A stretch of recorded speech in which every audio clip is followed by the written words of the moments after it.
Pemirsa Khazanah, wanita berjilbab yang berwudu di tempat umum seringkali menghadapi kendala karena harus membasuh bagian-bagian tubuh yang mestinya tertutup.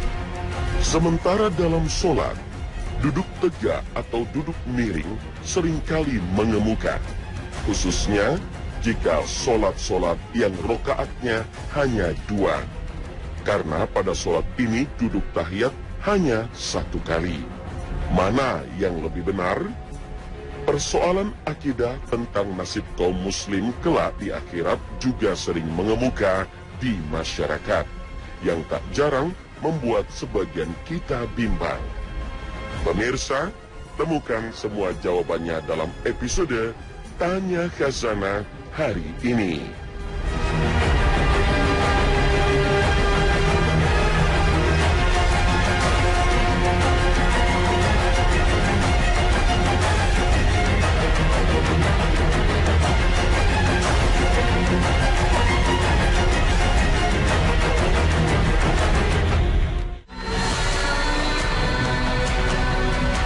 Warahmatullahi wabarakatuh. Selamat pagi pemirsa Trans 7. Khazanah, ensiklopedia Islam dunia, pagi ini kembali menyajikan kepada Anda embun-embun ilmu yang terpendam dalam luasnya khazanah Islam. Bagi wanita, berwudu di tempat umum menjadi persoalan tersendiri karena harus membasuh beberapa bagian anggota tubuh yang seharusnya tertutup dari pandangan orang, seperti membasuh kepala, karena saat membasuh kepala, mau tidak mau harus membuka jilbab. Sementara membuka jilbab di tempat umum jelas dilarang. Untuk menghindari hal-hal yang terlarang, terkadang ada seorang muslimat yang membasuh kepala dengan cara memasukkan jari-jari yang basah ke dalam penutup kepalanya. Ada pula yang cukup dengan membasahi jilbab penutup kepalanya. Apakah yang demikian ini dibenarkan dalam syariat wudu? Mengingat wudu adalah syarat sahnya sholat seseorang. Mengusap sebagian kepala adalah bagian dari rukun wudu yang disepakati oleh seluruh ulama.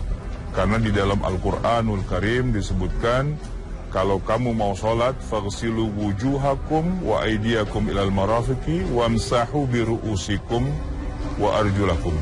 Dan kamu kalau mau sholat itu jangan lupa untuk membasuh wajah, kedua tangan sampai siku, mengusap sebagian kepala dan kedua kaki. Maka mengusap sebagian kepala itu menjadi rukun yang disepakati oleh seluruh ulama. Tinggal masalahnya begini, boleh atau tidak membuka kerudung karena takut kelihatan auratnya di tengah umum, lalu hanya diusap saja kerudungnya. Dalam hal ini sebenarnya umumnya para ulama di 4 mazhab, yaitu mazhab Hanafi, Maliki, Syafi'i, bahkan juga dalam mazhab Hambali, disepakati bahwa sekedar mengusap kerudung saja itu belum memenuhi persyaratan mengusap sebagian kepala. Kenapa? Karena yang dimaksud dengan kepala itu adalah kepala itu dan rambutnya.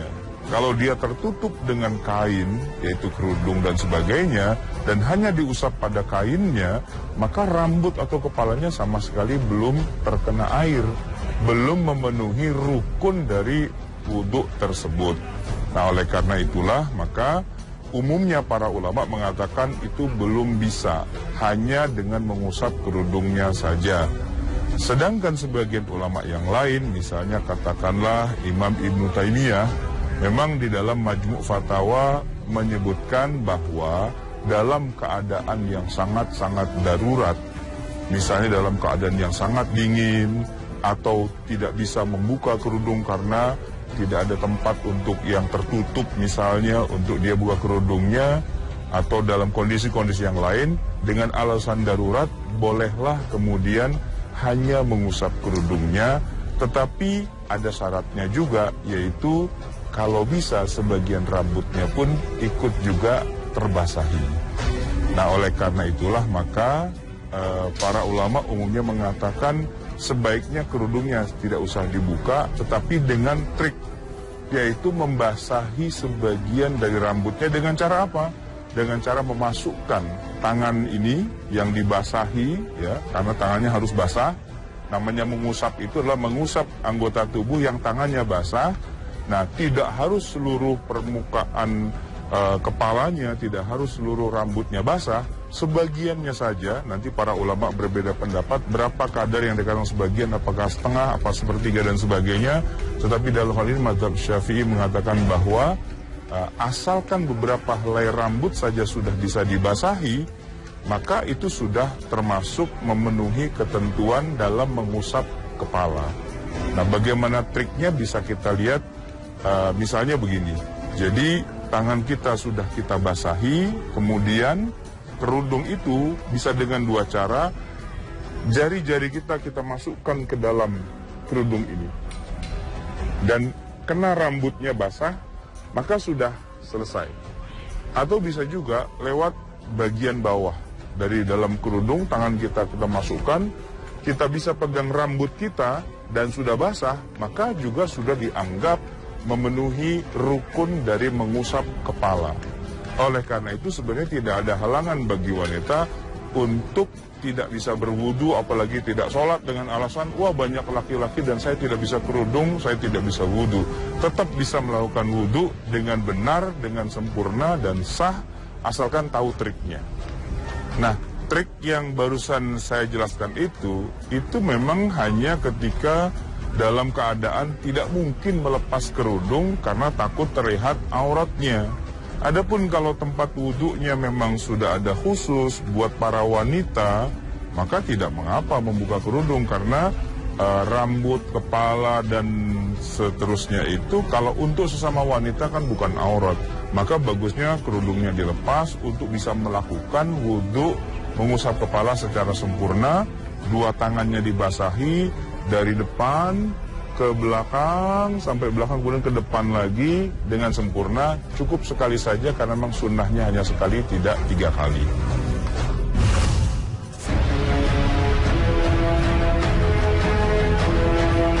Persoalan yang tak kalah penting yang sering kali terlihat di masyarakat adalah posisi duduk tasyahud. Pada umumnya, posisi duduk pada tahiyat awal berbeda dengan tahiyat akhir. Pada tahiyat awal, posisi badan tegak dengan menduduki kaki kiri atau disebut dengan duduk iftirash. Sedangkan pada tahiyat akhir, posisi badan miring serta kaki kiri berada di bawah kaki kanan atau yang disebut dengan tawarruk. Lalu bagaimana dengan sholat yang rokaatnya hanya 2, seperti sholat subuh atau sholat sunnah 2 rokaat yang duduk tahiyatnya hanya 1 kali? Dalam hal ini, sebagian orang menggunakan posisi duduk tegak atau iftirash, sementara ada juga orang yang duduk miring atau tawarruk. Sebenarnya manakah yang lebih tepat dan benar? Sebelum saya jawab pertanyaan ini, kita harus jelaskan dulu apa itu duduk iftirash dan apa itu duduk tawarruk, biar kita tidak keliru atau bingung dalam memahami istilahnya. Duduk iftirash itu adalah duduk yang biasanya kita lakukan ketika tasyahud awal atau ketika duduk di antara 2 sujud. Seperti ini contohnya. Ini namanya duduk iftirash. Adapun duduk tawarruk itu yang biasanya kita lakukan kalau tahiyat akhir. Duduknya agak miring seperti ini. Ini namanya duduk tawarruk. Miring tawarruk. Nah, yang jadi permasalahan adalah bagaimana duduk pada tahiyat akhir kalau rokaatnya hanya ada 2 seperti sholat subuh. Biasanya kita ada 2 tasyahud. Nah, dalam tasyahud sholat subuh itu hanya ada 1 tasyahud, bukan 2. Jadi kita menjadi masalah ketika tasyahudnya hanya ada 1. Apakah duduknya iftirash ataukah duduknya tawarruk? Dalam hal ini memang para ulama tidak bisa kita pungkiri berbeda pendapat. Kita akan awali dari mazhab yang pertama, yaitu mazhab Hanafi. Di tangan saya ini ada sebuah kitab yang merupakan representasi dari mazhab Hanafi, yaitu kitab Bada'i'us Shana'i' fi Tartibis Syara'i' yang ditulis oleh Al-Imam Al-Kasani.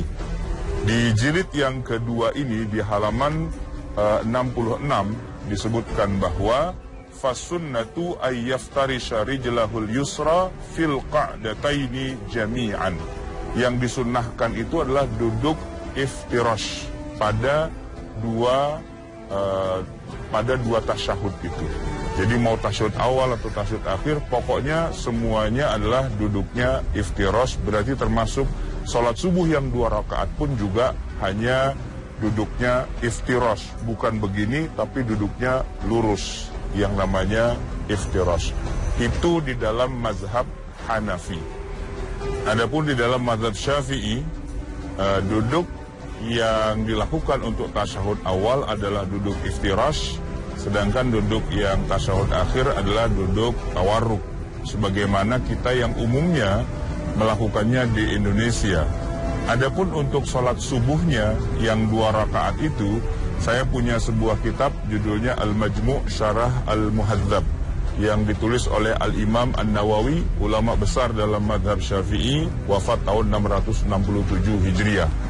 Di dalam kitabnya ini beliau menyebutkan pendapat resmi dari mazhab Syafi'i, madhabuna annahu yustahabbu ay yajlisa fi at-tasyahhud al-awwal muftarishan wa fi tsani mutawarrikan fa in kanat as-salatu rak'ataini jalasa mutawarrikan. Intinya kalau sholatnya hanya 2 rakaat saja, maka duduk tasyahud akhirnya itu duduknya adalah duduk tawarruk, duduk yang miring. Sedangkan dalam mazhab Al-Malikiyah, saya punya kitab judulnya adalah Az-Zakhirah fi Furu'il Malikiyah yang ditulis oleh Al-Imam Al-Qarafi, ulama besar dalam mazhab Maliki pada abad ke-7 Hijriah. Nah, di dalam kitabnya ini disebutkan, ini jilid yang kedua juga, halaman 50, disebutkan bahwa duduknya orang yang sholat 2 rakaat itu sama saja, yaitu duduknya adalah duduk yang tawarruk. Dalam mazhab Maliki memang baik duduk tasyahud awal ataupun tasyahud akhir sama-sama duduknya tawarruk. Maka walaupun sholat subuh itu dua-duanya adalah duduk tawarruk yang seperti ini. Adapun dalam mazhab Hambali, memang disitulah kita temukan bahwa para ulama mazhab Hambali ini menyebutkan sholat yang 2 rakaat itu maka duduk tasyahud akhirnya adalah duduk iftirash, bukan duduk tawarruk. Di tangan saya ini ada kitab yang resmi merupakan rujukan dalam mazhab Hambali, yaitu kitab Al-Mughni yang ditulis oleh Al-Imam Ibnu Qudamah. Beliau ulama besar di abad ke-7 Hijriah. Dan di jilid yang kedua, halaman 93, ada satu kaul beliau, mas'alatun qala wa la yatawarraku illa fi salatin fiha tasyahudani fil akhiri minhuma. Dan tidaklah duduk tawarruk kecuali pada solat yang ada 2 tasyahudnya dan duduk tawarruknya di tasyahud akhir. Adapun di luar dari itu, termasuk sholat subuh yang 2 rakaat, maka duduknya bukan tawarruk, duduknya adalah duduk iftirash yang lurus. Itulah merupakan pendapat dari mazhab Hambali.